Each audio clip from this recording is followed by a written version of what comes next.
What's up, guys? Isaac Walton here today. Got something super exciting for you.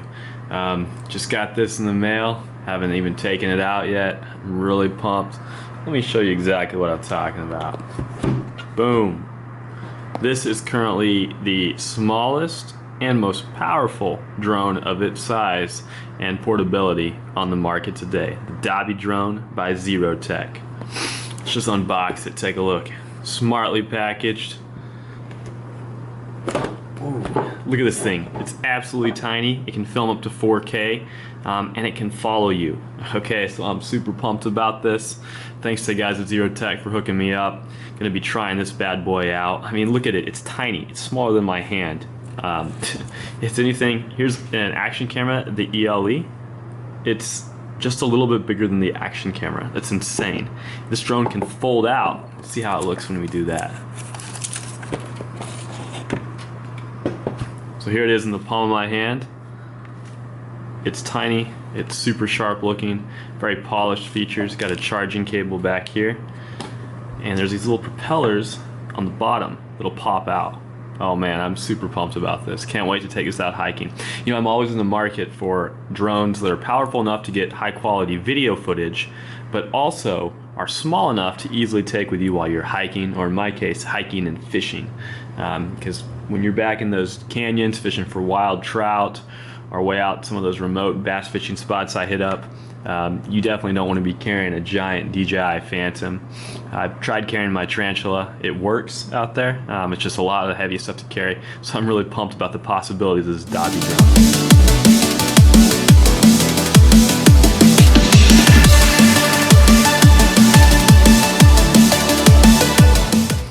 So you can see the propellers are hidden underneath the drone itself, allowing for a super compact storing.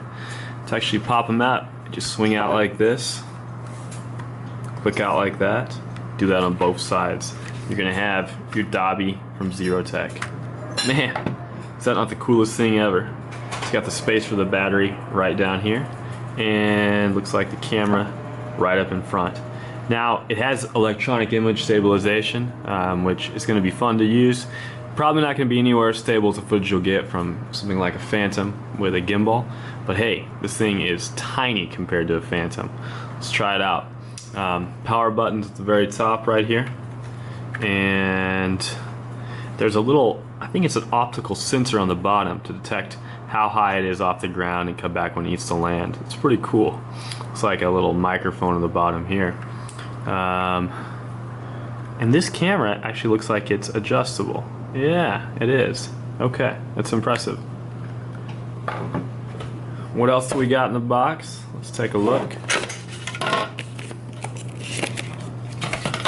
Okay, I think the instruction manual is in here. Definitely. And actually in pretty solid English. This isn't your typical drone from China. This is a high quality drone here with some really good instructions on how to operate it. Over here, we've got our charger. Take a look at this battery. This thing is beastie. Not one of those cheap tiny lipos. Dobby secondary lithium battery box. 970 mAh, 7.37 WH max charge voltage, 8.7 volts. Okay, looks like we're in business here. That's just gonna plug right into the bottom of the drone. And we've got an additional adapter here in the box for charging it up. An additional USB. We'll look at what exactly this one's for. One little tiny box that is empty. Not sure what was supposed to go in there. Super compact. That's what the Dobby drone comes with. This thing is not controlled by a traditional controller. Instead, you got to actually hook it up to your smartphone, iOS or Android. Make sure your phone's compatible ahead of time before you take it out there. Hang with me, guys. We're going to take this thing for a spin.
So guys, there you have it. Tons of footage from the Dobby Drone by Zerotech.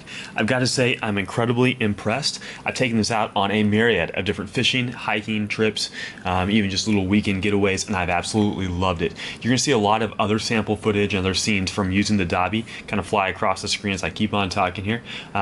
Basically, the Dobby takes amazing photos. It has a 13 megapixel sensor. You can adjust the angle here as I already showed you. You can even adjust it if you want to look it up. I don't know quite why you use that view. And it takes really good video. I'll say the photos are definitely better than the video. The video quality, while it supposedly has a 4K image sensor, is scaled down to 1080p at 30 frames per second. In the future, I'd love to see a 60 frames per second version. The 30 frames per second and the 1080p is extremely usable and will fit in with your video footage as you've seen in my sample videos. And I'll include links to those in the video description. I would just like to see a little bit higher maybe image resolution and frames per second, but overall it's actually very high quality video. Now, if you fly this in super windy conditions, you're going to have little black bars on the side of the screen. You're going to lose some of that image quality because it's trying to stabilize. But if you're flying this in good, optimal flying conditions, you can get amazing video footage. And if you use an ND filter here to get rid of some of the jello effect, you can get incredibly smooth video footage. The electronic image stabilization on the Dobby by Zerotech is really, really good. And the company's demonstrated a commitment to constantly updating the software that comes with this app. There's frequent updates. Always make sure you check before you go fly. You don't want to be stuck out there before you take a big hiking trip and then you need to update the software. You don't have Wi-Fi or internet to do that. Overall, Zerotech's been a great company to work with, and I'm really impressed with their Dobby drone. A couple of other things I haven't mentioned so far. The battery life, it's a little shorter than I'd like. They advertise 9 minutes. It's probably closer to 6 or 7 minutes. And once you turn on electronic image stabilization, it can be a little bit shorter if you're filming constantly. However, you can film with it and then plug it into the charger it comes with, just like that. And this USB thing here can plug into a portable power pack like one of these. So you're actually charging it up on the go. So the optimal way to fly and charge it is to fly a little bit. You'll see it turn red right here. This is actually charging up. You got a little icon here that shows how many little blips you have left that you need to actually charge. Fly a little bit with it. Put this away, start charging, hike to your next spot, fly a little bit, hike to your next spot, etc., etc. Plan your shots out. I'm going to have a video where I just talk about how to get the absolutely best image quality from the Dobby Drone by Zerotech, and I'll talk a little more about that, but basically plan your shots out, time your shots out, okay?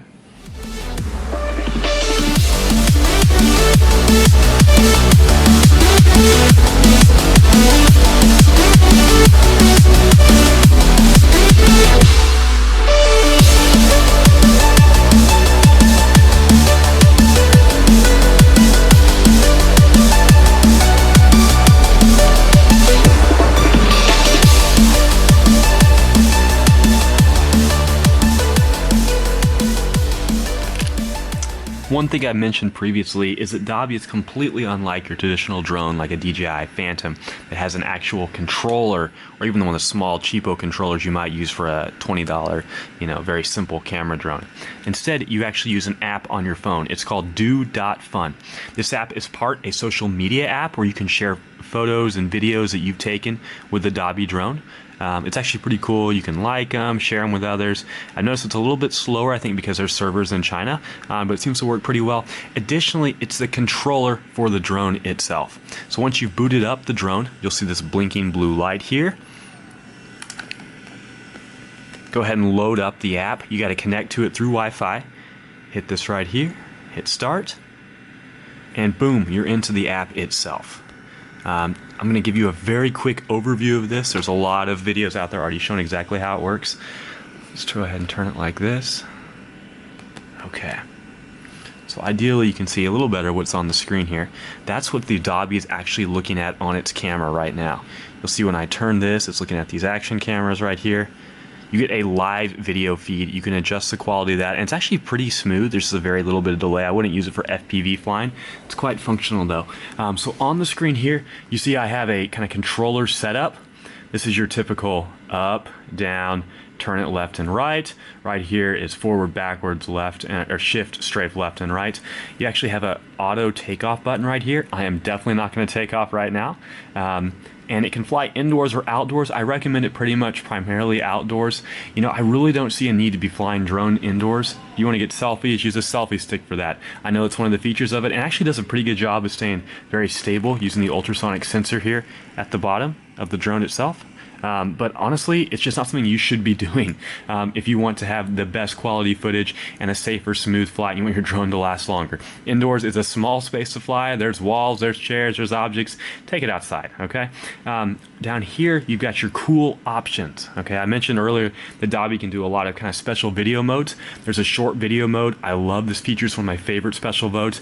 You'll see it demonstrated in a lot of the sample videos I put up where the drone is basically filming you and pulling away in a shot. It's kind of like a selfie shot. There's an orbit shot. That's just going around in a circle around you.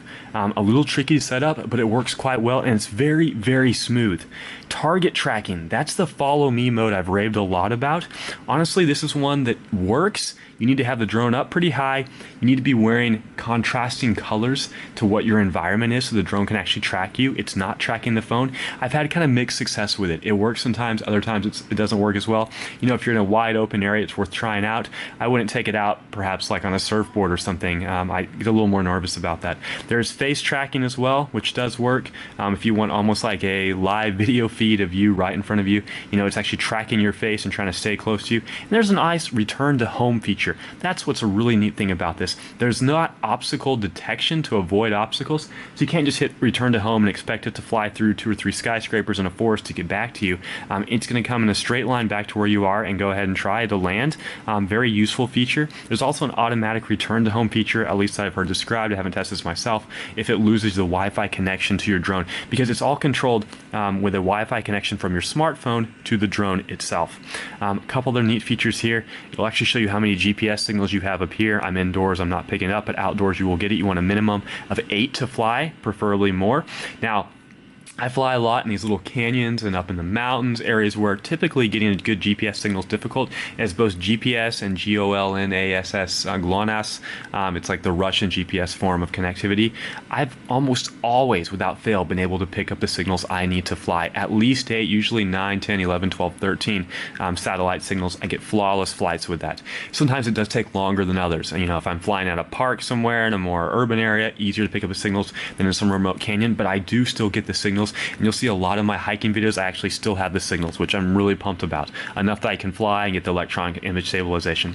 There is a voice command feature over here for like automatic takeoff, that sort of thing. I don't really use it that much. I'm much more comfortable using the controller here. Let's go ahead and close this out. And you can review the footage you've taken here. Just tapping that. You can pull up the photos, videos, etc. Download it to your phone. I prefer to put it on the computer itself. And you switch right here between, this is video, this is photo. Over here, you choose your mode. You've got a single shot mode. There's also a burst shot mode, super useful for taking photos. You can adjust your white balance, your exposure, and then image stabilization. Use this, use this, use this. It's really well. Turn it off when you're taking photos, but when you're gonna take video, turn it on. You gotta choose the angle that the little camera at the front is turned toward, okay? And when you adjust it 0 degrees, negative 45 degrees, etc. And then go ahead and turn it on, and it really does a good job of stabilizing.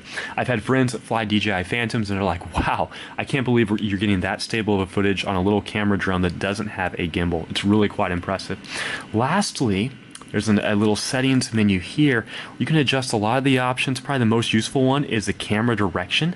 You can set it up as selfie mode or find a view mode. Find a view mode is if you're a traditional quadcopter pilot such as myself. The camera is facing away from you.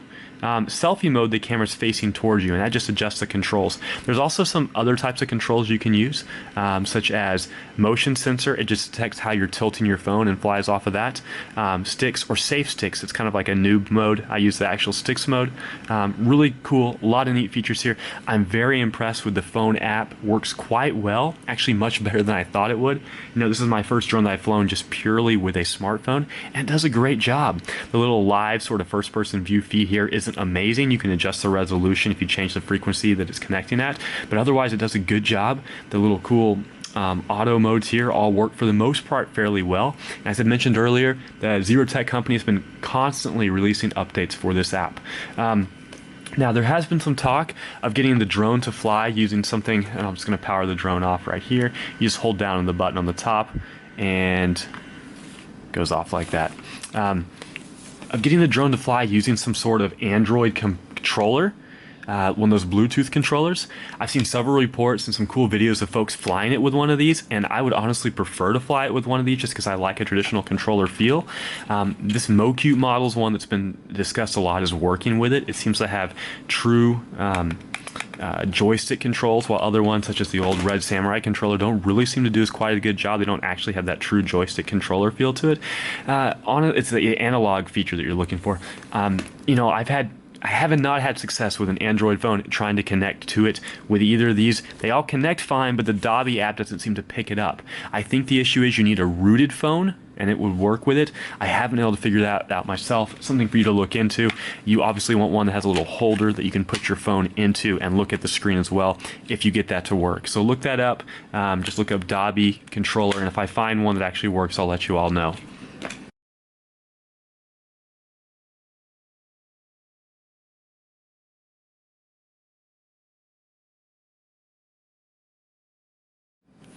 Guys, this is the end of our review of the Dobby drone by Zerotech. Honestly, I'm super impressed. It's not perfect. It's a small drone. It's not going to be able to take on a giant Phantom or the DJI Mavic, but it does a darn good job, and it's incredibly portable. There is not a drone that has this drone's power right now on the market that also has the size this drone has and the incredible portability that it has. I'm really excited about, I think, the era of kind of the selfie drones, the really small portable drones is upon us right now. We're going to see a lot more cool ones like this, but for now, right now, Dobby by Zerotech is the one, the king of its size, and it's a fantastic drone to use. Look forward to seeing a lot more fishing, hiking videos filmed with this, plus my action cameras. I always got to have my action cameras.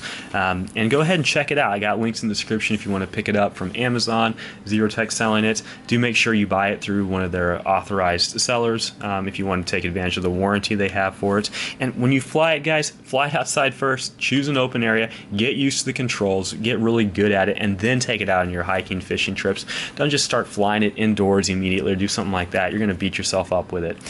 Great drone, a lot of fun to fly, a perfect pocket drone. This is the Dobby by Zerotech. Appreciate you guys watching. Hit me up if you have any questions. Thanks, guys.